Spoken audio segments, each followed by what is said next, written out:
Deixa eu ler uma pergunta para vocês. Caiu no Enem esse texto, entre aspas, tá? No Cerrado, o conhecimento local está sendo cada vez mais subordinado à lógica do agronegócio. De um lado, o capital impõe os conhecimentos biotecnológicos como mecanismo de universalização de práticas agrícolas e novas tecnologias. E de outro, o modelo capitalista subordina homens e mulheres à lógica do mercado. Assim, as águas, as sementes, os minerais, as terras, bens comuns, tornam-se propriedade privada. Além do mais, há outros fatores negativos, como a mecanização pesada, a pragatização dos seres humanos e não humanos, a violência simbólica, a superexposição às chuvas de veneno e a violência contra a pessoa. O texto foi adaptado de um artigo de dois professores da Universidade Federal e um da Estadual de Goiás. Ele foi publicado na revista Eliezer da Geografia da UEG. Ali, dado esse trecho adaptado, o Enem pergunta para os alunos: os elementos descritos no texto a respeito da territorialização da produção demonstram que há... Aí mandam 5 opções. Ó, a direita está empolvorosa nas redes, escandalizada. Marxismo cultural, dirigismo ideológico. Entre as respostas possíveis estão: opção C, despreza o assalariado, afetando o engajamento dos sindicatos para com o trabalhador. Ou então, opção B, descaso aos latifundiários, impactando a plantação de alimentos para exportação. E a gente sabe, né, que os latifundiários, ainda mais chamados assim, latifundiários, nunca vão ser os mocinhos numa prova do Enem, né? A resposta correta é a opção A, cerca os camponeses, inviabilizando a manutenção das condições para a vida. Quer dizer, o capitalismo ele está aí para ferrar com a vida dos camponeses. A direita está certa, sabe? Mas a maior parte das pessoas de direita que estão reclamando nas redes da pergunta estão certas pelo motivo errado. Elas estão dizendo que as ideias contidas no texto da prova são um absurdo. Não são um absurdo. Representam uma opinião, representam uma leitura, mas não representam uma única leitura. E esse é o problema que aparece salpicado em diversas perguntas do Enem. É a partir do princípio de que um determinado ponto de vista é único. Não é. Temos por baixo 3 jeitos de interpretar a realidade numa democracia: socialismo, liberalismo, conservadorismo. E desses 3 jeitos, só uma parte dos socialistas vão achar que o capitalismo está aí para ferrar com a vida dos camponeses. Aliás, quem é que ainda chama quem vive no campo de camponês no século XXI, né? Uma das dificuldades postas não é uma questão apenas brasileira, acontece em vários países do Ocidente. Na maioria das escolas de ciências humanas, há amplo domínio da esquerda. Isso quer dizer que não há diversidade de leituras. Não é uma coisa que aconteça no direito. Não é uma coisa que aconteça em economia. Em economia, temos a PUC-Rio, com um corte bastante liberal, como temos a Unicamp, com um corte bastante desenvolvimentista. No conjunto, há variedade de pensamento, há debate, há formação de especialistas com pontos de vista diversos. Uma das coisas que isso quer dizer é que em ambos os lados, quem estuda os assuntos precisa melhorar os seus argumentos, porque, olha, eles vão ser testados pelo outro lado, pelo outro ponto de vista a toda hora. Em sociologia, ou em história, ou em antropologia, é muito mais raro. Agora, esse é um debate muito delicado, tá? Porque a ideia aqui não é sair vigiando o professor porque é de esquerda, não. Nem de centro, nem de direita. Patrulha ideológica é a última coisa da qual precisamos. Mas a gente tem um problema coletivo que precisamos encarar. E essas perguntas do Enem, quando elas tratam como se fossem fatos indiscutíveis, premissas que são essencialmente ideológicas, são mostra do problema que temos. O que faz o aluno que discorda da premissa de que o capitalismo faz mal ao campo? Claro, ele pode ser esperto e responder o que o professor quer ler. Bobo é o professor que acredita nas respostas sinceras. E os espertos fazem isso mesmo, eles se treinam para passar no concurso, para entrar na melhor universidade. Não se treinam para entender.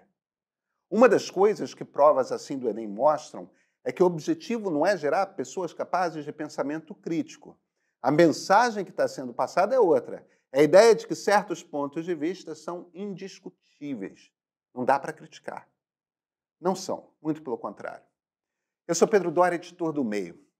Essa é uma conversa importante de termos, sabe? A conversa sobre o espaço das ideologias mudado, transformado pelo mundo digital. A edição desse sábado do Meio foi um pouco diferente. Ao invés do que fazemos habitualmente, que é publicar uma reportagem, uma entrevista, publicamos um artigo meu, uma análise de como que a esquerda foi transformada pelas redes sociais.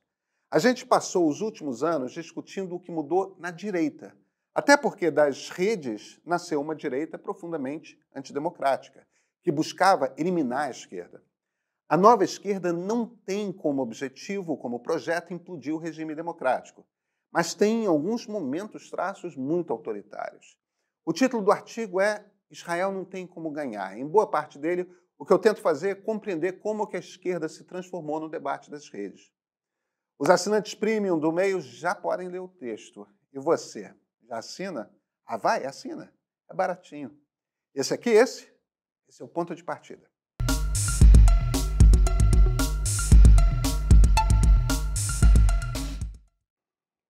O John Rawls, um dos grandes filósofos da política do século XX, descrevia o jogo numa democracia da seguinte forma. O que o regime democrático entende, o que a democracia liberal entende, é que o resultado natural de se dar liberdade de pensamento é que na sociedade vão surgir muitas doutrinas políticas, ou seja, muitos jeitos diferentes de compreender como a sociedade se organiza. Não tem jeito. Deu liberdade, vai acontecer. Põe muita gente diferente pensando e chegaremos a conclusões diferentes. Não vamos todos nos entender. Então, como é que faz? Bem, no raciocínio do Rawls, se liberdade de pensamento vai levar necessariamente ao surgimento de uma pluralidade de ideologias, é necessário que duas coisas ocorram simultaneamente. Uma dessas coisas que tende a acontecer é que a democracia cria um espaço harmônico para que as ideologias razoáveis convivam. Em inglês, ele usa a palavra reasonable. Tem um monte de ideias misturadas nessa palavra aí. Coerentes, lógicas, equilibradas, sensatas. Quer dizer, aquela ideologia precisa ter uma base racional, precisa ter uma coerência interna, ser plausível. Não quer dizer que todos precisem concordar com aquele conjunto de ideias, mas quer dizer que tem de ser possível defender com argumentos racionais aquele conjunto de ideias num debate. E aí entra a segunda condição do Rawls. As pessoas que defendem aquela ideologia precisam topar as premissas do regime democrático. Tipo o quê? Tipo reconhecer que haverá outras ideologias disputando espaço. Aceitar que essas outras ideologias são legítimas. Compreender que ninguém é dono da verdade. Todos precisamos estar no palco defendendo nossos pontos de vista constantemente. Essa é a essência, é a natureza de todas as ideologias democráticas. Por que Jair Bolsonaro representa um movimento antidemocrático? Olha, fácil de responder. Ele trabalhava sempre com a ideia de extermínio da esquerda. O que é o Enem? É um concurso público. Ele define quem vai ter direito de ir para as melhores universidades. Se é um concurso público, precisa ser democrático. Ser democrático quer dizer que você não parte da premissa de que uma ideologia está correta e a outra não. Esse Enem, essa pergunta, claramente parte da ideia de que o capitalismo é um monstro de 7 cabeças.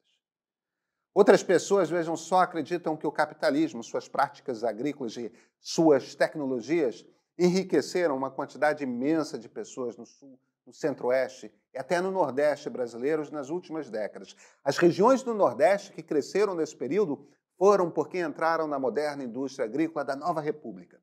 A tecnologia que permitiu esse salto, em grande parte, foi desenvolvida pela Embrapa, ou seja, financiada por uma política de Estado brasileira mantida por partidos de direita, de centro e de esquerda. Por quê? Porque funciona. E é bom sublinhar aqui, esse enriquecer nada tem a ver com ficar milionário, embora alguns tenham ficado milionários. Quer dizer que gente de classe média ficou rica. Gente pobre foi alçada à classe média. Nas últimas 3 décadas, o agro se tornou talvez o principal motor de crescimento do Brasil. É uma das principais fontes de crescimento do PIB, uma das razões de sucesso do país na década estupenda que tivemos no início do século. Uma década a qual, diga-se, o PT deve sua imensa popularidade. E olha, lá dentro do Planalto, a maioria das pessoas não vai discordar disso não, tá? Claro, todo mundo tem o direito de discordar porque tem muita nuance possível nessa conversa. O problema não é qual raciocínio está certo e qual está errado. O problema é que um concurso público não pode partir da premissa de que a visão de uma ideologia está certa e as outras erradas. Ainda mais se o objetivo desse concurso público é medir a capacidade de estudantes pensarem criticamente, né? Quer dizer, sua capacidade de chegarem às próprias conclusões.